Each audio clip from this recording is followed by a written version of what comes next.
Bonjour à tous et bienvenue. Je suis ravie de vous retrouver dans cette nouvelle vidéo dans laquelle je vais vous parler de mes dernières lectures.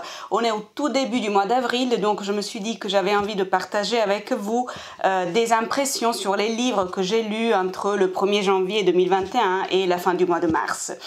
Évidemment, je ne vais pas faire des présentations détaillées, exhaustives, parce que vous voyez, on a pas mal de livres, mais je vais vous donner les informations fondamentales, je vais vous donner mes impressions, je vais vous dire ce que j'ai apprécié le plus dans chacun de ces textes, ce qui m'a paru le plus important, et évidemment, je vais vous dire d'une manière plus ou moins explicite dans quelle mesure je conseille la lecture de chacun de ces livres. Mais avant de commencer, je vous invite, comme toujours, à vous abonner à la chaîne si ce n'est pas encore fait.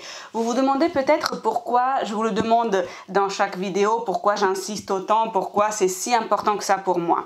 Je vais vous l'expliquer. En fait, le nombre de vues de chaque vidéo, le nombre de j'aime, le nombre de commentaires que vous écrivez et le nombre d'abonnés sont les critères que YouTube et les algorithmes de YouTube prennent en considération pour pousser, pour ainsi dire, les vidéos et les proposer à un nombre plus vaste de personnes, d'utilisateurs. Donc en fait, c'est une espèce de cercle vertueux. Plus on a de vues, de commentaires, de j'aime, d'abonnés, plus YouTube aide la chaîne à être plus visible auprès d'un public plus vaste. Donc c'est pour ça que c'est très important pour moi. Pour vous, voilà, ça ne coûte absolument rien parce que c'est juste un clic, c'est gratuit, ça n'engage à rien. C'est juste une manière, si vous appréciez mes vidéos et que vous les trouvez intéressantes, de me le montrer et de soutenir la chaîne.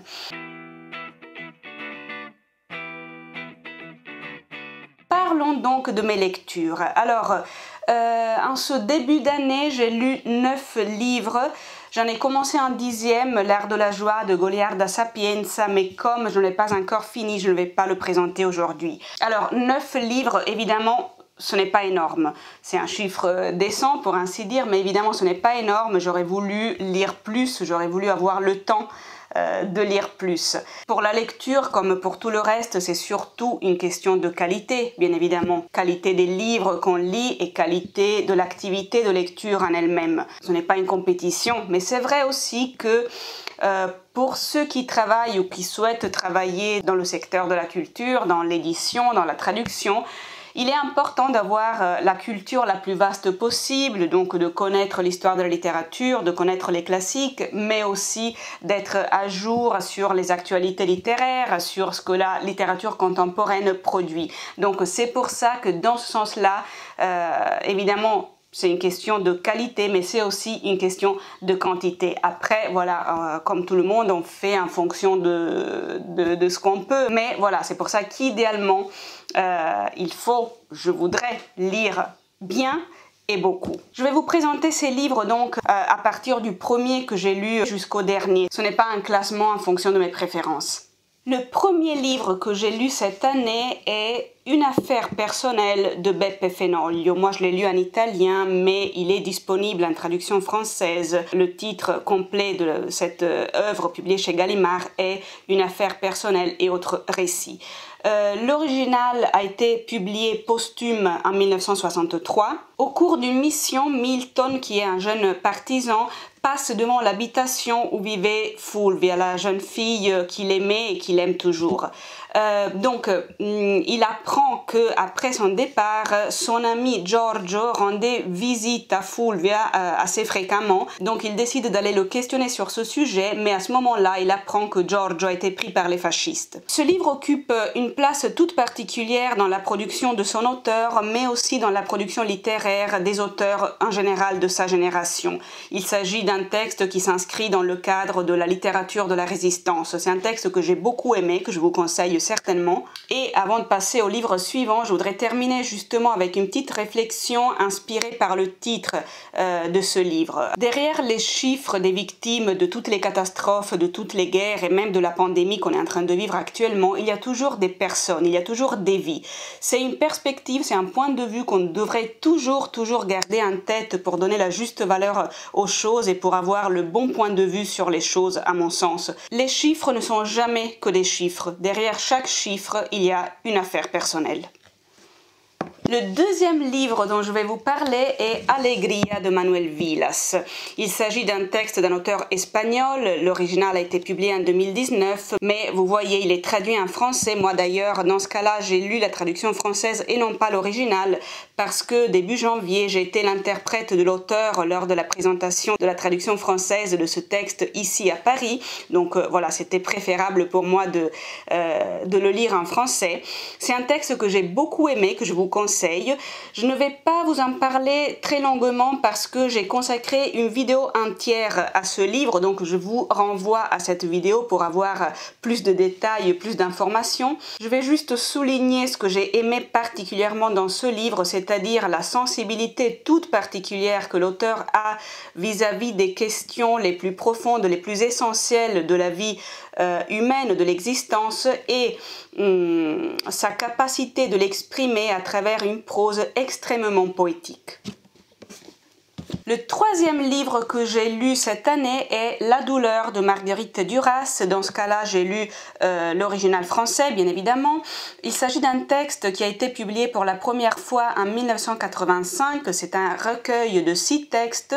On est dans le cadre de la fin de la Deuxième Guerre mondiale et de la Libération. Pareil, je ne vais pas donner plus de détails parce que j'ai consacré une vidéo entière à ce livre. Donc, je vous renvoie à cette vidéo pour en savoir plus. Je vous laisserai les liens de toutes les vidéos que je cite pour que vous les retrouviez facilement.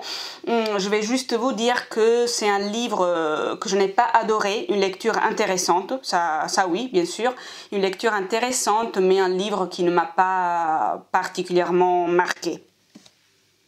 Ensuite, Borgo Vecchio de Giosuè Calacciura. Alors, il s'agit d'un livre que moi j'ai lu en italien. L'original italien est de 2017, mais il est disponible en traduction française. L'auteur décrit la vie dans ce quartier de Palerme avec ses personnages, avec ce microcosme qu'il décrit avec un style très particulier, très réussi, avec une écriture par moments onirique, comme dans une atmosphère de légende. C'est très réussi à ce niveau-là. Alors, dans ce texte, on trouve d'un côté le déterminisme représenté par le personnage de Toto, et de l'autre on trouve le personnage de Carmela qui représente au contraire la volonté, la tentative de faire en sorte que sa destinée ne se reproduise pas dans la vie de sa fille. Je dois dire que ce que j'ai trouvé particulièrement émouvant dans cette histoire est précisément le personnage de Toto condamné à reproduire le destin de son père. Ensuite, Coco Chanel, una donna del nostro tempo de Anna Rita Briganti. Alors, il s'agit d'un livre tout récent, il est sorti en Italie en janvier 2021. Alors, je ne vais pas rentrer dans le détail parce que ce livre n'est pas disponible en traduction française, donc voilà, je ne vais pas m'éterniser. En revanche, puisque j'ai interviewé l'auteur, je vous renvoie à cette vidéo que j'avais publiée comme spéciale pour la Journée internationale des droits des femmes le 8 mars. Puis j'ai lu un essai, Femminili singolari, il femminismo è nelle parole de Vera Gueno. Vera Gueno est une sociolinguiste, alors dans ce cas-là non plus je ne vais pas m'éterniser parce que ce livre n'est pas traduit en français, donc je ne vais pas insister sur ce texte. Je vais juste vous donner un petit peu le cadre pour ainsi dire. C'est un texte qui aborde la question du machisme qui s'exprime à travers une certaine utilisation de la langue. C'est un sujet d'ailleurs que j'avais traité moi-même dans une vidéo il y a quelques mois, notamment par rapport au sujet des féminins des professions. Alors, je voudrais juste rappeler l'idée fondamentale selon laquelle la langue n'est pas machiste. Le problème n'est jamais la langue en elle-même. Le problème est toujours l'emploi qu'on fait de la langue, comment on utilise la langue. L'italien, et c'est très bien expliqué dans ce livre, mais le français aussi, c'est exactement la même chose. L'italien et le français ont des règles très claires pour la formation des féminins des mots et donc aussi des professions. Donc tout ce débat qui est très à la mode actuellement sur l'utilisation des féminins n'est pas vraiment un problème linguistique si l'on veut, c'est plutôt un problème social, c'est un problème culturel, c'est un problème de mentalité. Et c'est une question importante, ce n'est pas juste un caprice, ce n'est pas un détail, parce que les choses qui ne sont pas nommées sont moins visibles. Donc le fait d'utiliser des féminins pour appeler les femmes qui exercent certains métiers est une manière de reconnaître leur existence. Ensuite, j'ai lu un autre essai de linguistique Brevi lezioni sul linguaggio de Federico Faloppa. Federico Faloppa est un professeur d'histoire de la langue italienne et de sociolinguistique, mais encore une fois, voilà, comme ce livre n'est pas traduit en français, je ne vais pas insister là-dessus, mais ça a été une lecture très intéressante. Avant-dernier livre, Les braises de Sándor Márai. Moi, je l'ai lu en italien, mais évidemment le texte est disponible en traduction française. L'original hongrois date de 1942.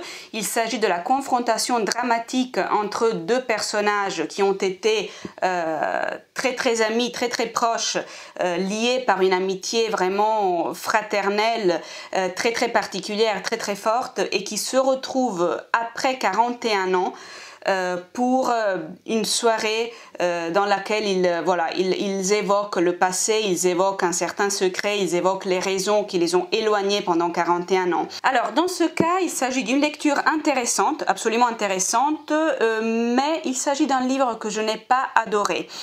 Je reconnais une très grande valeur littéraire à ce texte du point de vue du contenu et du point de vue de la forme, mais je dois avouer que personnellement c'est pas un livre qui m'a séduite particulièrement. Alors que voilà, j'avais des attentes plutôt importantes parce qu'on me l'avait beaucoup conseillé, plusieurs personnes d'ailleurs me l'avaient conseillé, et puis sincèrement voilà, ça m'a pas marqué plus que ça, même si encore une fois je reconnais absolument une grande valeur littéraire. Il y a une grande profondeur des personnages et des sentiments qui sont décrits. Mais voilà, il y a aussi des passages où je me suis ennuyée. Un résumé, un texte qui ne correspond pas à la littérature qui me touche le plus. Dernier livre que je vais encore une fois évoquer assez rapidement parce qu'il n'est pas encore traduit en français, Quello che non ti dicono de Mario Calabresi. Mario Calabresi est un journaliste italien très important que j'apprécie beaucoup. J'ai beaucoup aimé ce livre.